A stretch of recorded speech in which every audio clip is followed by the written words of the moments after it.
அன்பு குழந்தைகளே, எல்லாருக்கும் வணக்கம். எல்லாரும் எப்படி இருக்கீங்க? நல்லா இருக்கீங்களா? சரி, இந்த ஓ என்ற எழுத்துல ஒரு சுழியை சேர்த்தா அதை ஓ அப்படின்னு சொல்லணும். இந்த எழுத்து உங்களுக்கு தெரியும் தானே? சரி, இந்த ஓ வரிசையில் வர சொற்களை இப்போ பார்க்கலாமா? ட ஓ ட ஓட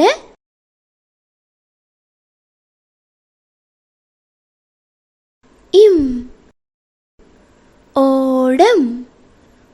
ஓடம் அப்படின்னா ஆறு, ஏரி போன்ற நீர்நிலைகளில் பயணிகளை ஏற்றிச் செல்ல பயன்படும் குறைந்த அகலமும் அதிக நீளமும் உடைய ஒரு வகை சிறிய படகு. இத தோணி அப்படின்னு சொல்லுவாங்க. மீனவர்கள் இந்த ஓடத்தை பயன்படுத்தி ஆறு, ஏரி, கடல் போன்றவற்றில் மீன் பிடிப்பாங்க.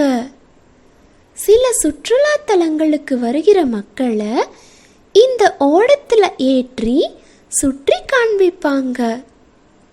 இந்த ஓடத்தில் 2 துடுப்புகள் இருக்கும். அதன் உதவியால தான் இந்த ஓடத்தை செலுத்துவாங்க. அது மட்டும் இல்லாமல் விண்வெளி ஓடம் அப்படின்னு ஒன்று இருக்கு. அதாவது விண்வெளியில் ஒரு குறிப்பிட்ட உயரத்தில் பூமியை சுற்றி வந்து ஆராய்ச்சி செய்கிற விண்கல அமைப்புக்கு தான் விண்வெளி ஓடம் அப்படின்னு பேரு. ஓடமும் ஒரு நாள் வண்டியில் ஏறும், வண்டியும் ஒரு நாள் ஓடத்தில் ஏறும் என்று ஒரு பழமொழியும் இருக்கு. நீங்க எப்பவாவது ஓடத்துல சவாரி செஞ்சிருக்கீங்களா? சரி, இந்த சொல்ல இன்னொரு முறை எழுத்துக்களை கூட்டி படிக்கலாமா? ஓ ட ஓட இம் ஓடம். அடுத்து நாம பார்க்க போற எழுத்து க எழுத்துக்கு முன்னால இரட்டை கொம்பும் க எழுத்தை அடுத்து துணைக்காலும் சேர்த்தா நமக்கு கிடைக்கிற எழுத்து கோ. இன்னொரு முறை சொல்லட்டுமா? க எழுத்துக்கு முன்னால இரட்டை கொம்பும் க எழுத்தை அடுத்து துணைக்காலும் சேர்த்தா கோ அப்படின்னு சொல்லணும். கோ பு கோபு ர கோபுர இம் கோபுரம். கோபுரம் என்பது இந்து கோயில்களின் நுழைவாயில்களில் அமைந்திருக்கும் கட்டிட அமைப்பை குறிக்கும். பல்வேறு அளவுகளிலும் காணப்படும் இக்கோபுரங்கள் தென்னிந்திய மாநிலமான தமிழ்நாட்டிலேயே அவற்றின் உச்ச வளர்ச்சியை பெற்று காணப்படுகின்றன. ஒரு பட்டை கோம்பு போல கீழிருந்து மேலாக ஒடுங்கிச் செல்லும் இந்த அமைப்பு ஒன்றின் மேல் ஒன்றாக அடுக்கி கட்டப்பட்ட தளங்களாக காட்சி தருகின்றன. ஒரே ஒரு கோபுரத்தை கொண்ட கோயில்களும் 16 கோபுரங்களை கொண்ட கோயில்களும் உள்ளன. உயரமான பிற கட்டட அமைப்புகளையும் கோபுரம் என்ற பெயர் கொண்டு அழைப்பதுண்டு. மணிக்கோபுரம், மணிக்கோட்டு கோபுரம், ஈபல் கோபுரம், பைசா நகர சாய்ந்த கோபுரம் போன்ற பெயர்கள் இதற்கு எடுத்துக்காட்டுகள் ஆகும். தமிழ்நாடு அரசு முத்திரையிலுள்ள கோபுரமானது விருதுநகர் மாவட்டத்தில் ஸ்ரீவில்லிபுத்தூர் ஸ்ரீவில்லிபுத்தூர் என்ற ஊரில் உள்ள ஆண்டாள் கோயிலின் கோபுரமாகும். உங்க ஊர்ல உள்ள கோயில்கள்ல இது போன்ற கோபுரங்கள் இருக்கா? சரி, இந்த சொல்ல இன்னொரு முறை எழுத்துக்களை கூட்டி படிக்கலாமா? கோ பு கோபு ர கோபுர இம் கோபுரம். அடுத்து நாம பார்க்க போற எழுத்து ச எழுத்துக்கு முன்னால இரட்டை கொம்பும் ச எழுத்தை அடுத்து துணைக்காலும் சேர்த்தா நமக்கு கிடைக்கும் எழுத்து சோ. இன்னொரு முறை சொல்லட்டுமா? ச எழுத்துக்கு முன்னால இரட்டை கொம்பும் ச எழுத்தை அடுத்து துணைக்காலும் சேர்த்தா சோ அப்படின்னு சொல்லணும். சோ ள சோள இம் சோளம். சோளம் என்பது புல் வகையைச் சேர்ந்த தாவர பேரினம் ஆகும். இவற்றில் சில தானியங்களுக்காகவும் வேறு சில கால்நடை தீவனங்களுக்காகவும் பயிரிடப்படுகின்றன. கம்புக்கு அடுத்தபடியாக நம் முன்னோர்கள் சோளத்தை தங்கள் அன்றாட உணவுகளில் அதிகமாக பயன்படுத்தி வந்திருக்காங்க. சோளத்தில் அதிகமாக புரதம், தாமிரம், இரும்பு மற்றும் நார்ச்சத்துக்கள் இருக்குது. சோளத்திலேயே வெள்ளை சோளம், சிவப்பு சோளம், பழுப்பு நிறச்சோளம் இப்படி ஏறக்குறைய 30 வகையான சோளம் இருக்குதுன்னு சொல்றாங்க. இந்த சோளம் வறட்சியை தாங்கி விளையிறதால நம்ம வானம் பார்த்த பூமிகளில் வெள்ளாமை பண்ணுறதுக்கு ஏற்றதா இருக்குது. சோளத்தை முழுதாகவோ உடைத்தோ வேக வைத்து அரிசி போன்றோ அல்லது அரைத்து மாவாகவும் உணவுப் பொருளாக பயன்படுத்துகிறாங்க. இந்த சோளத்தில் மக்காச்சோளம் அப்படின்னு ஒரு வகை இருக்கு. நீங்கள் மக்காச்சோளத்தை விரும்பி சாப்பிடுவீங்க தானே?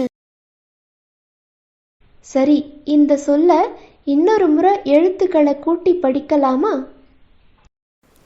சோ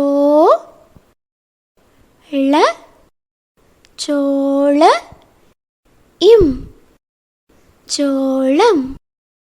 அடுத்து நாம பார்க்க போற எழுத்து ட எழுத்துக்கு முன்னால இரட்டை கொம்பும் ட எழுத்தை அடுத்து துணைக்காலும் சேர்த்தா நமக்கு கிடைக்கும் எழுத்து டோ. இன்னொரு முறை சொல்லட்டுமா? ட எழுத்துக்கு முன்னால இரட்டை கொம்பும் ட எழுத்தை அடுத்து துணைக்காலும் சேர்த்தா டோ அப்படின்னு சொல்லணும்.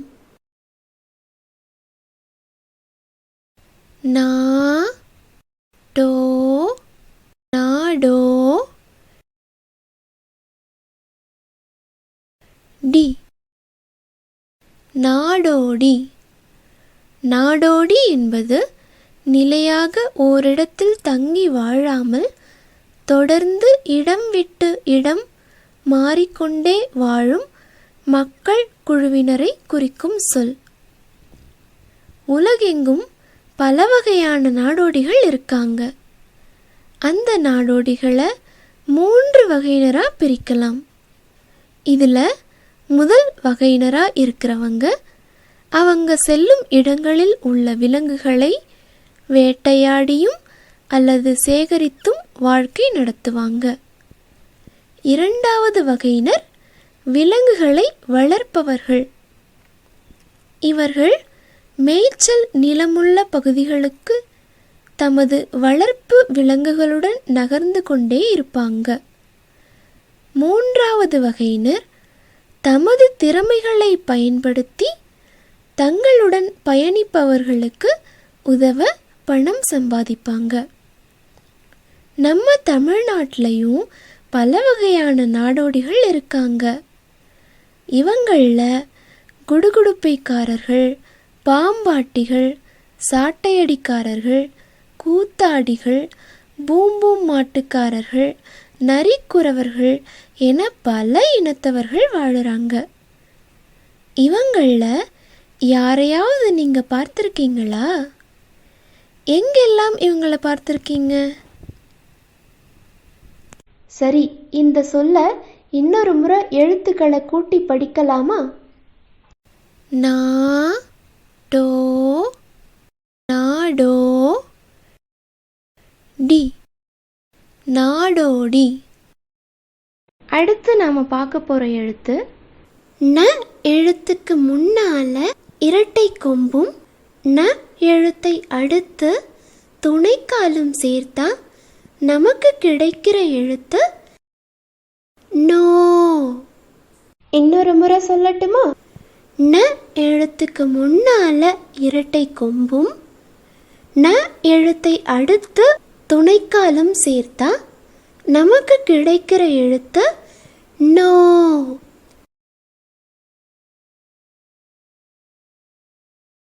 க இன் கண் நோ கண்ணோ. இட் கண்ணோட் ட கண்ணோட்ட.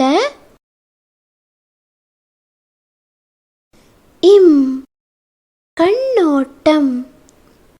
கண்ணோட்டம் என்பது நம் கண்ணால் இன்னொருவர் நிலையில் இருந்து பார்ப்பது. பொதுவாக கண்ணோட்டம் என்பது இரக்கம் என்பதை குறிக்கும் சொல். அதாவது பிறர் துன்பப்படுவதை பார்த்து இரக்கம் கொண்டு அவர்களுக்கு உதவி செய்ய வேண்டும். திருவள்ளுவரும் கண்ணோட்டம் பற்றி கூறியுள்ளார். கண்ணோட்டம் என்னும் கழிபெரும் காரிகை உண்மையான் உண்டி உலகு.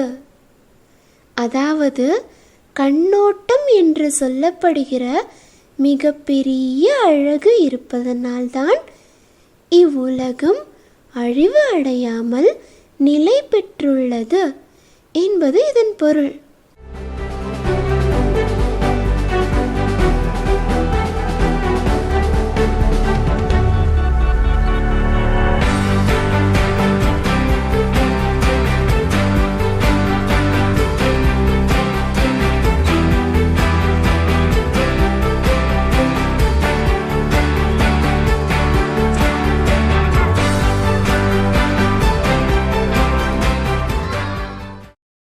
நீங்களும் மற்றவங்க துன்பப்படுறத பார்த்து இரக்கம் கொள்வீங்க தானே?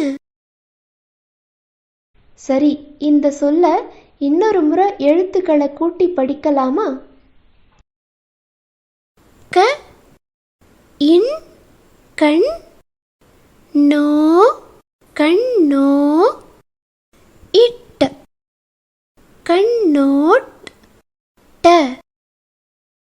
கண்ணோட்ட. இம் கண்ணோட்டம். அடுத்து நாம பார்க்க போற எழுத்து த எழுத்துக்கு முன்னால இரட்டை கொம்பும் த எழுத்தை அடுத்து துணைக்காலும் சேர்த்தா நமக்கு கிடைக்கிற எழுத்து தோ. இன்னொரு முறை சொல்லட்டுமா? த எழுத்துக்கு முன்னால இரட்டை கொம்பும் த எழுத்தை அடுத்து துணைக்காலும் சேர்த்தா நமக்கு கிடைக்கிற எழுத்து தோ. தோ ர தோர. ந தோரண. இம் தோரணம்.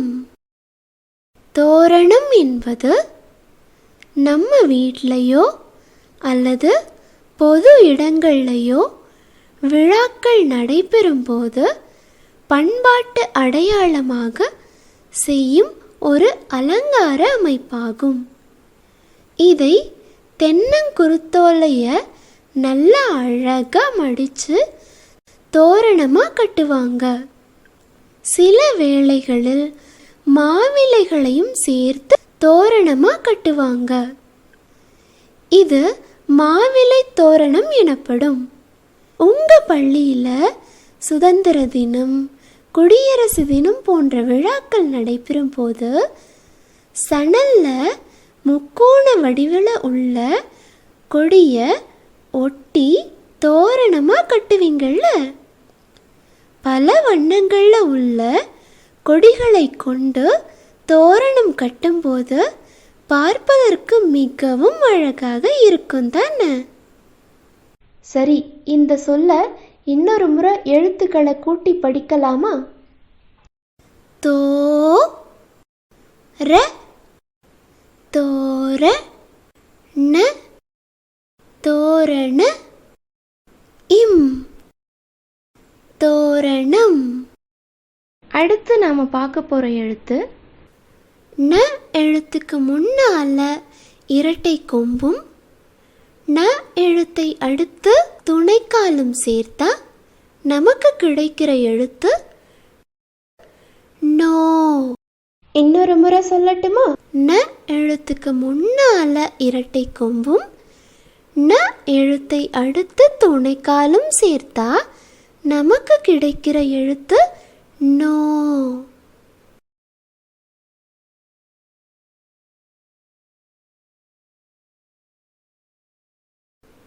தோ லை தொலை நோ தொலை நோ.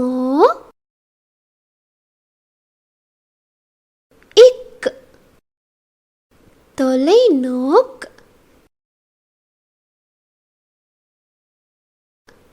கி தொலைநோக்கி.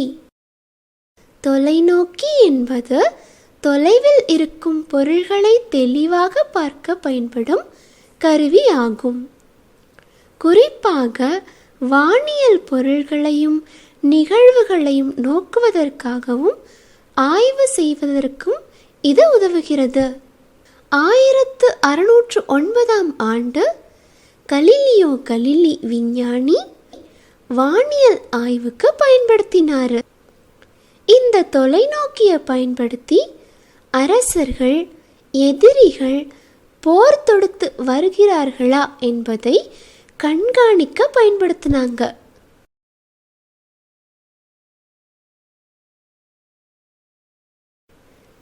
கப்பலில் செல்லும் மாலுமிகளும் இந்த தொலைநோக்கியை பயன்படுத்தினாங்க. திருவண்ணாமலை மாவட்டத்தில் ஜவ்வாது மலையில் உள்ள வைனு பாபு தொலைநோக்கி ஆசியாவிலேயே மிக பெரிய தொலைநோக்கியாகும். மலை பிரதேசங்களில் உள்ள சுற்றுலா தலங்களில் கூட இந்த தொலைநோக்கியை வச்சிருப்பாங்க. சுற்றுலா பயணிகள் அந்த தொலைநோக்கி மூலமா தூரத்தில் உள்ளதை பார்த்து மகிழ்வாங்க. நீங்க இந்த தொலைநோக்கியில பார்த்திருக்கீங்களா? சரி, இந்த சொல்ல இன்னொரு முறை எழுத்துக்களை கூட்டி படிக்கலாமா? தோ லை தொலை நோ தொலை நோ. இக் தொலை நோக். கி தொலை நோக்கி. அடுத்து நாம பார்க்க போற எழுத்து ப எழுத்துக்கு முன்னால இரட்டை கொம்பும் ப எழுத்தை அடுத்து துணைக்காலும் சேர்த்தா நமக்கு கிடைக்கிற எழுத்து போ. இன்னொரு முறை சொல்லட்டுமா? ப எழுத்துக்கு முன்னால இரட்டை கொம்பும் ப எழுத்தை அடுத்து துணைக்காலும் சேர்த்தா போ அப்படின்னு சொல்லணும். போ.